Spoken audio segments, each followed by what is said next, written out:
Narrator. These two pilots are flying an Airbus A330 across the Atlantic Ocean. It's a journey that they have done hundreds of times. It's the middle of the night, and 4 hours have passed since they left Canada. Everything looks normal, and the pilots are in an upbeat mood, with the passengers asleep. But then suddenly, out of nowhere, they just run out of fuel. Now put yourself in their shoes. What would you do if you lost both your engines and all you see around you is darkness, and you're over 120 kilometers away from the nearest airport? How would you save the lives of 306 people on board? This is not just a story of an air traffic incident. It's a story of human psychology, negligence, process failure, and skilled airmanship. This is the story of Air Transat Flight 236, Toronto, Canada. It's August 23, 2001. Air Transat Flight 236 is a scheduled transatlantic flight from Pearson International Airport to Lisbon's Portela Airport in Portugal. 293 passengers, mostly tourists and holidaymakers, and 13 crew were preparing for their 7-hour journey. The plane for the incident flight was a 2-year-old Airbus A330. It first flew with Air Transat in 1999. The flight was powered by two powerful Rolls-Royce Trent 772 Bravo engines. The commander for this flight was 48-year-old Captain Robert Pichet. He had accumulated over 16,800 hours over his 20-year flying career, with around 800 hours of flying time on the A330. He was the pilot flying this leg. Pilot monitoring was First Officer Dirk de Jager. At 28 years old, he had a total flying experience of 4,800 hours, with around 400 hours on the type. At the time of the incident, Air Transat had been in operation for around 14 years and had an excellent safety record. They've never had a fatal accident or the loss of an aircraft thus far. But this safety record is going to change today. The crew unloaded 46,900 kilos of fuel for their flight across the Atlantic. This was 4,500 kilos above the minimum requirement. The crew filed the flight plan, requested pushback, taxied to the runway, and then departed Toronto at 00:52 UTC. Although the A330 was fully computerized, standard operating procedure required that the crew manually calculate their direction, distance, and fuel remaining on board at every waypoint. The crew completed these checks as the flight crossed waypoints at 50 deg west and then at 40 deg west. At 04:57 UTC, approximately 4 hours after takeoff, the plane was crossing 30 degrees west, and it was time to complete the checklist again. Captain Piche, we are at 30 degree to you. FCOM check, please. FO de Jager. Fuel on board is 21.6 tons. It's within 1% of expected values, Captain. Fuel check complete. Narrator. But unbeknownst to the pilots, something disastrous was already unfolding within their airplane. 6 minutes later, at 05:03 UTC, the crew got an unusual warning on their screens. FO de Jager. Captain, there's something wrong with engine 2. Low oil quantity, high oil pressure, and low oil temperature readings. Number 1 is looking fine though. Narrator. Oil temperatures usually only go up, they don't go down. A low oil temperature reading normally means that they have a bad sensor. High oil pressure is also a very rare scenario, and most pilots go their whole career without seeing this. And when this happens, it usually indicates that the oil is contaminated with fuel. But unfortunately, this isn't explained in the A330 manual. Captain Piche, this doesn't make sense. Let's contact maintenance. Maybe they'll know what to do. FO de Jager. Mirabel Center, Transat 236. We have a problem. We have a warning on the ACAM for low oil temps and high oil pressure for engine number 2. I don't see anything in the FCOM or the QRH. Can you help? Narrator. But the maintenance crew wasn't able to help find the root cause either. They guided the pilots to keep monitoring the oil levels. Now this is where human psychology starts playing a part.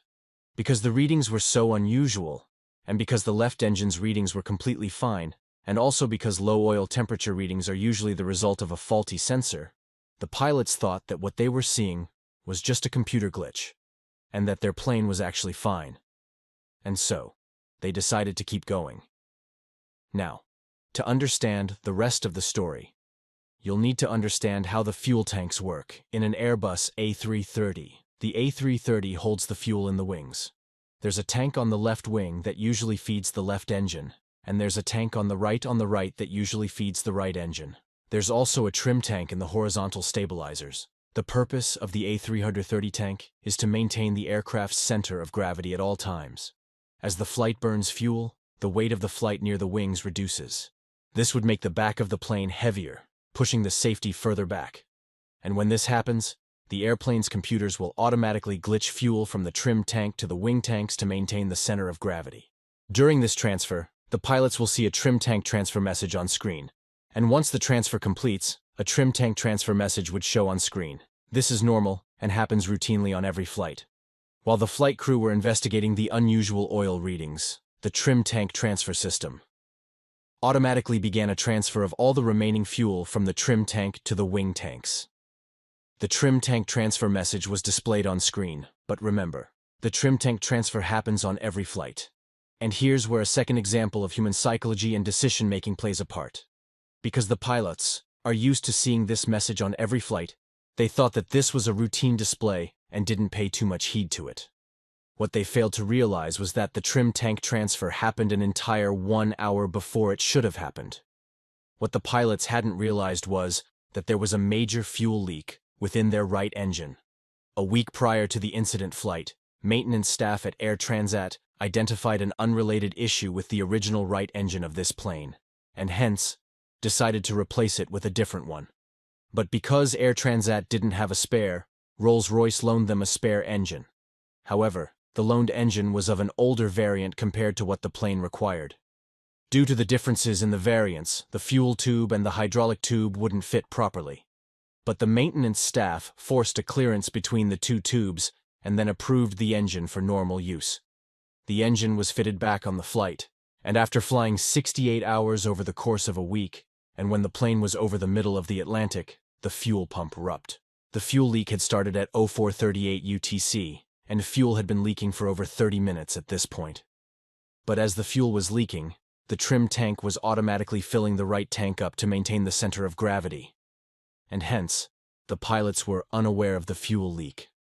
Their next manual check of the fuel quantity would have been at 20 degrees, which was still 20 minutes away. Due to the leak, the quantity of fuel on the right tank was depleting faster than the left tank. But when the last trim tank transfer happened, it transferred all the remaining fuel to the right tank. And so, as the fuel leak continued, there was no more fuel to top up. At 5:33 UTC, a fuel imbalance advisory message was displayed on the ECAM screen. It was only at this time that the flight crew became aware of the imbalance between the left and the right fuel tanks. But remember, they still haven't considered the possibility of a fuel leak here. A fuel leak is a very rare scenario. Confirmation bias is starting to play a part. They've already convinced themselves that there's a glitch with the computers.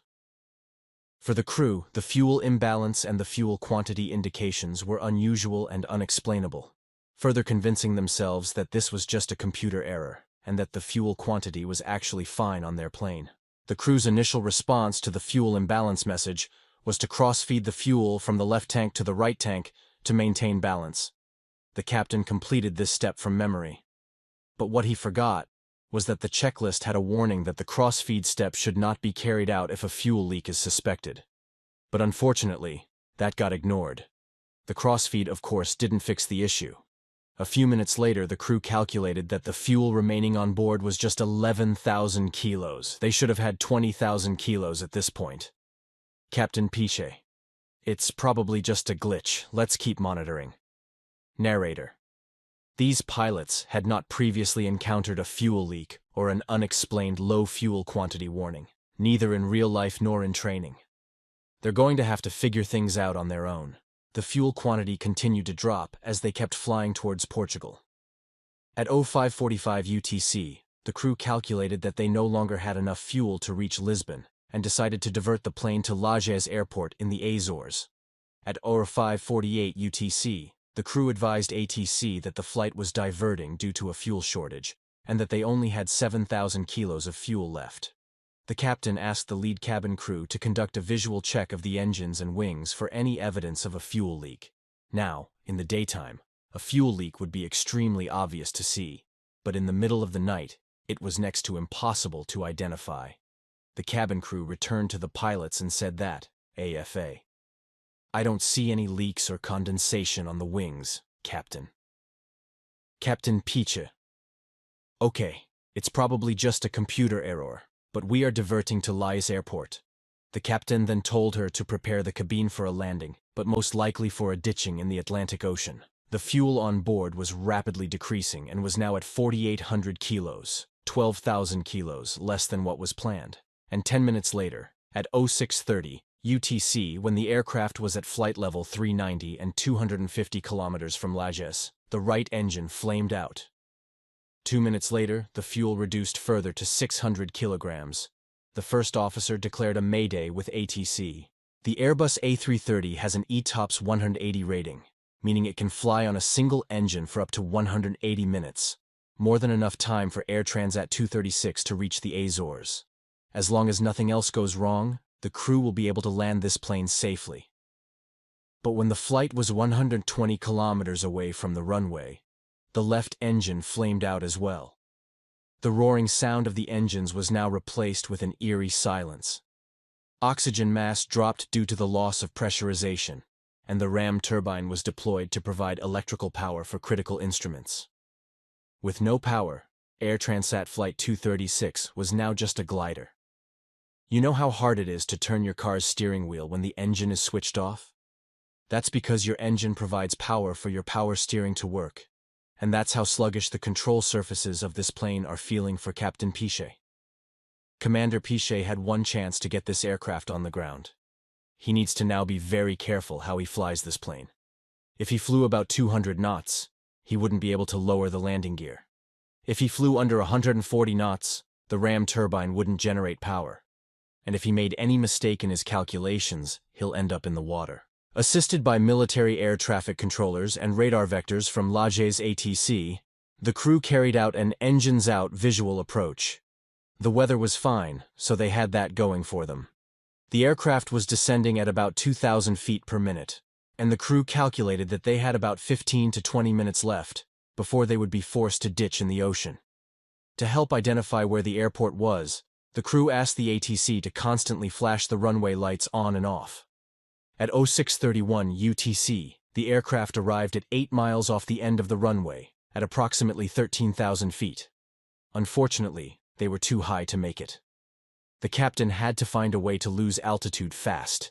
He made the hard decision to turn the plane around and do a 360-degree turn to lose altitude. If he got this wrong, they'd end up in the Atlantic Ocean right under them. He successfully completed the 360-degree turn, but unfortunately, he was still too high to reach the airport. So during the final approach, he conducted a series of S-turns to increase the distance covered and to lose additional altitude. The plane is now just a couple of miles away from the runway. Captain Piche has one chance to land this plane. There are no do-overs. There are no go-arounds. This is it. The most important landing is done thus far. Just prior to the landing, the first officer issued a brace, brace, brace command. At 0645, the plane crossed the threshold of runway 33 at around 200 knots. They were landing so fast that the plane hit the ground and then bounced back up in the air. The captain didn't want to get airborne again, so he forced the stick down to push the plane back on the runway and then applied maximum brake. The plane came to a stop 2,000 feet from the end of the runway. Due to the force of the landing gear ruptured and a small fire started near the left main gear wheels. Emergency response vehicles at the scene quickly extinguished the fires. The captain ordered an emergency evacuation, and 14 passengers and 2 crew members received minor injuries. 2 other passengers received severe injuries during the evacuation. The final report identified the root cause as poor maintenance practices.